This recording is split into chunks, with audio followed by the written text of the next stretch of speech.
Love me twice today. Love me 2 times, girl. I'm gone away. Love me 2 times, girl. 1 for tomorrow, 1 just for today. Welcome back. 7 past the hour. Love me 2 times. You know who that was, right? It is Valentine's Day, so as we mentioned earlier, that's the reason for the weird music tonight. And it is weird, isn't it? This hour, by the way, is being sponsored by Liz from Santa Barbara, California. Liz writes, Happy Valentine's Day to the Malloy household and to the listeners. I recommend sponsorship of this program as a regular part of gift giving. Thanks for what you do, Mike and Kathy. Liz from Santa Barbara. Well, thank you, Liz, and thanks for the kind sentiments there.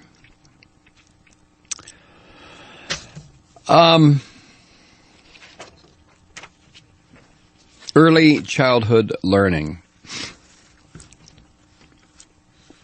Is that an important thing? Yes, it is. Every single study done in this country has indicated that the lack of early childhood learning sets up the kids and, as a result, society for some real, predictable consequences. Drug abuse, delinquency, crime, low-income earners, just real misery for kids who are denied early childhood education. In this morning's New York Times, Gail Collins, in her op-ed piece, was writing about it, and she pointed out what Obama said during his State of the Union the other night. Remember when he called for high-quality preschool for 4-year-olds? And I don't remember how that was met, if everybody clapped and applauded and acted really concerned, or if everybody just, the usual gang of Republicans just kind of sat there. But as Gail Collins points out, somebody who was really happy with this idea was Walter Mondale. Yeah, him, former vice president. In a phone conversation with Gail Collins, he said, quote, "This is going to be wonderful." Now, Mondale, come on, let's face it, Mondale is old. I don't know how else to put it, right? He's, as a matter of fact, how old is he? He's got to be in his 80s.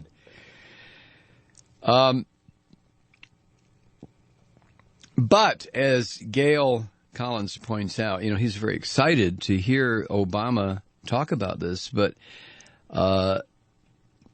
Collins says, if I'd been down the road Mondale has traveled, my mood would have been a little darker. Now, what she means by that, back in 1971, 71? When he was a senator, Mondale was one of the leaders of the effort in Congress to make quality preschool education available to every family in the United States that wanted it. Everybody. Doesn't that sound? I mean, think about it for a second, right? And you're way ahead of me. I know, you know where this story's going. But the federal government, under this plan, back in 1971, the federal government would set standards, educational standards, and provide backup services like lunch or breakfast for the kids, medical and dental checkups. Imagine that. Huh? Imagine that. And it would cost. Tuition, though, would depend on the family's ability to pay. This was not Head Start. This was not a free program. This was a tuition program. But the feds would set the standards and work out the sliding scale so that people could afford it and provide things like meals and medical and dental checkups. And it passed the Congress. It did. The bipartisan Congress passed it, but then Richard Nixon vetoed it. And the reason Nixon vetoed it, now remember, this is a year before. When did Nixon go to China? The famous Nixon opened the door to China, the communists. In 1972, is that when he went to China? This was in 1971. Nixon vetoed it, And he claimed that Congress was proposing, quote, communal approaches to child rearing. Communal. Does that mean communism? But that's why Nixon vetoed it. And now here we are 42 years later. And working parents of every economic level. You can be working poor, you can be lower middle class, whatever the divisions are now. Everybody is scrambling to find quality programs for their preschoolers, right? And the waiting lines for poor families looking for subsidized programs are endless. I remember when Molly was, how old was Molly when we started her preschool, Kathy? 3? And at the beginning, it was 3 days a week, 2 hours a day or something like that. It was very minimal, right? 3 days a week, a couple hours a day. And what did it cost us? Do you remember? $400 a month? Was it that much? No, I think it was less than that. I think it was about $250 or $300 a month when we first started out. But it was a preschool at one of the churches that had been doing this since the 1940s. And it was a Presbyterian preschool. And yeah, Molly got some religion early on. Okay. But she was young enough that it didn't really, it wasn't focused and concentrated and pounded into her. She just got some religious stuff along with the preschool education. But I am here to tell you, we sent her there for 2 years, actually 3 years. 2 years of preschool and 1 year of kindergarten.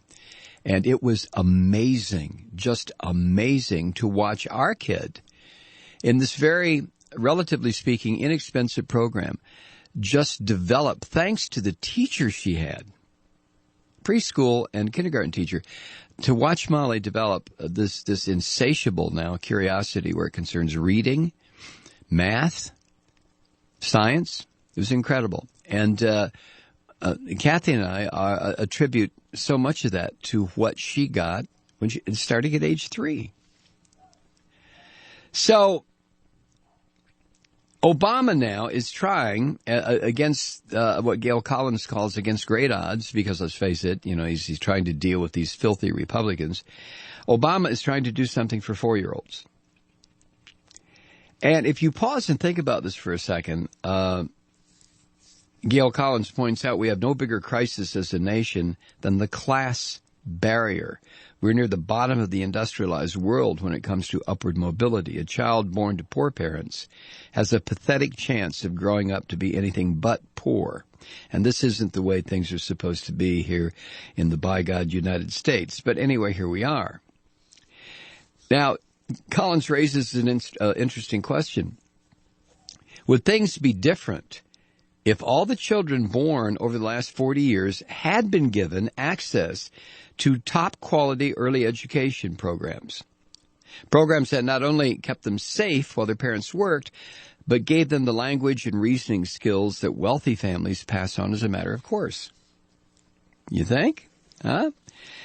And I think about just using my own experience, going back just 5 years ago to when Molly was 3, 5.5. And the language and reasoning skills that she got from a core group of dedicated teachers in this Presbyterian preschool and kindergarten that was just astonishing to Kathy and me.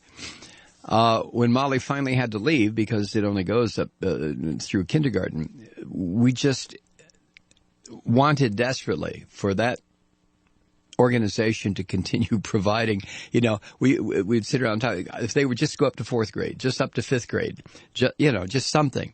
But no, we had to move on into the public school system. And of course, we were fortunate enough to enroll her in a public school that is in keeping in that tradition of wanting kids to be educated, not so that all fit into a little slot for corporate America, but educated for the sake of education.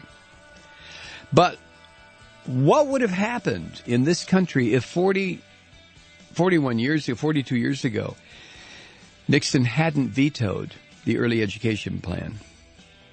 Well, we'll never know, but I have some more information about that when we come back. Stay with us. I'm Mike Malloy. This one goes out to the one I love. This one goes out to